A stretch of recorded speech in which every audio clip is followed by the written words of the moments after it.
We are thrilled to finally be back.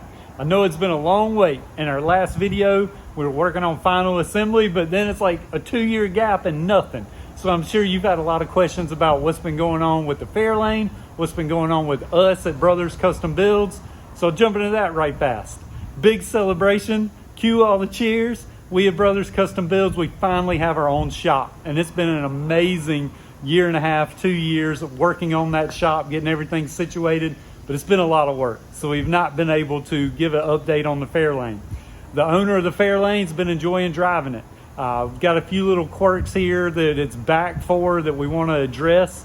And so that's what this video is going to be. Going to give an update on how the thing's been performing and also give an update on all the things the customer wants to change. So we're excited to jump into that today. Thanks for watching. Thanks for continuing to support us. Don't forget, like, comment, subscribe, all that good stuff. Let's get into some Fairlane stuff.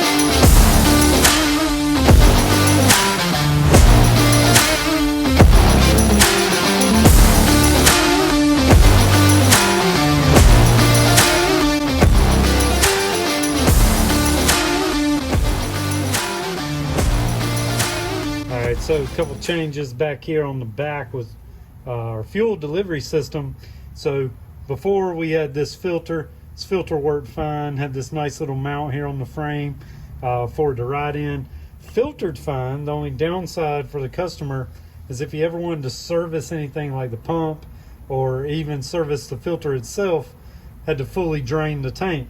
Not the end of the world, since we have one of these -8 outlets that could just be, the nut can be taken off, but customer decided wanted to go from Holley to the Aeromotive stuff, and with that we switched out this filter that has shut-off valve on it also. So this filter, you can actually shut it off and then remove this side of the filter housing to change out, clean the filter element inside there without having to drain the tank. So nice little change there. What was great for us, this existing mount that's welded to the frame, that thing was able to still be used. We just had to modify it a little bit, had to change the hardware to secure it, and so that worked out great. Now, also the issues the customer was having were with the Holley pump that we had on here. I think it was just a Holley blue that we had that was mounted up here before. The Holley pump, while it was pumping fine, again, the customer decided to go over to a full Aeromotive system, so switched out to this pump. We had to open up the hole in the floor. Wiring wasn't an issue since we already had everything back there next to the battery box already set up. Just had to switch this over. Had to modify the mount a little bit, make a custom mount for it. Since we had already welded in nuts in the frame that fit the Holley mount, this one was a little bit different.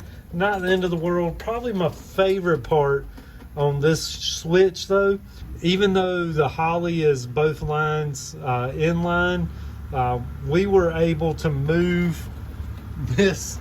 This fitting was originally here, and so we shifted it over with the length added by this new filter.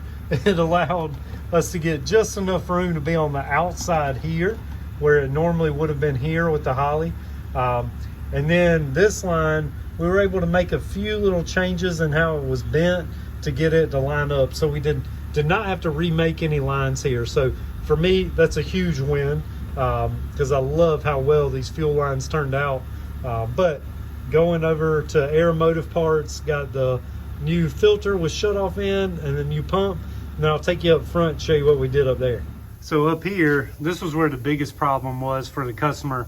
The Holley regulator that we had in here before was not holding back the pressure enough from the blue pump. So what was happening on the carburetor, it was just flooding over. You would see the fuel bowls just fill up and it would start dumping in. He had it regulated all the way down to like 3 psi just to try to keep it from spilling over in the carb. So we're hoping that this Aeromotive regulator will hold better. We've got it set a little over 5 psi. for right now for our testing purposes. And then we redid the lines, just did a nice little dual line with a nice little billet clamp there to the carb for the feed. So excited to see how this one works. Other thing you can see behind that is the MSD distributor.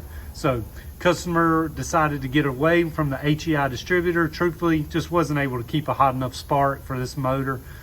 So we've gone to a MSD setup, and I will show you all that stuff now, but here's how the distributor worked out.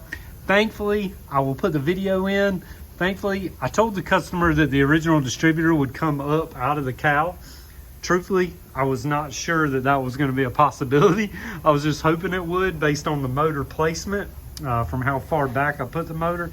But I'll put the video here. It does come out, maybe not as clean as I had hoped, but the nice thing is the MSD distributor being smaller goes in just great there. So no big deal.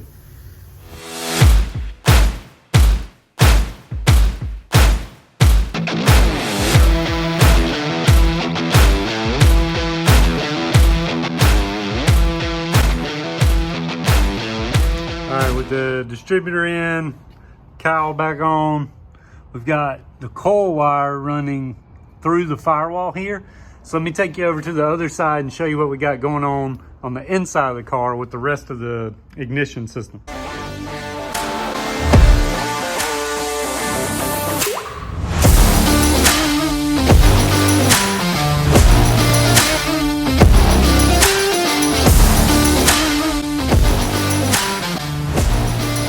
Fit. Yes, that works real nice there. Okay, now we got to fit a coil.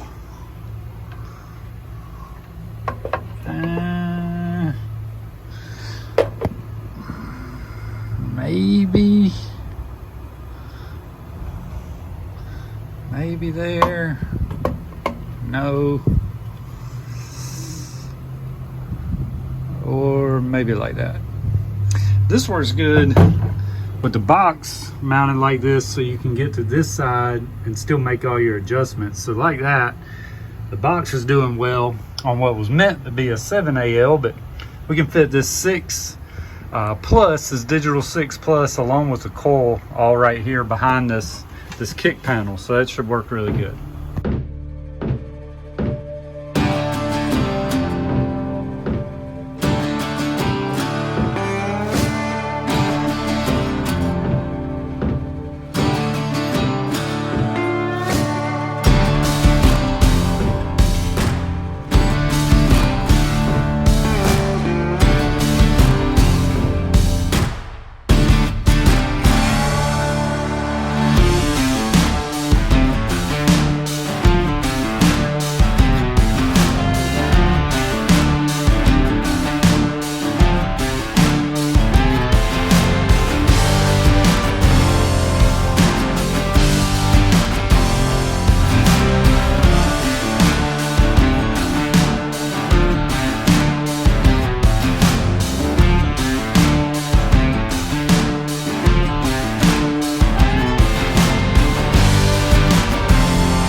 Got the new ignition in and all the plumbing fixes done. At this point, it's time for the Fairlane to go home.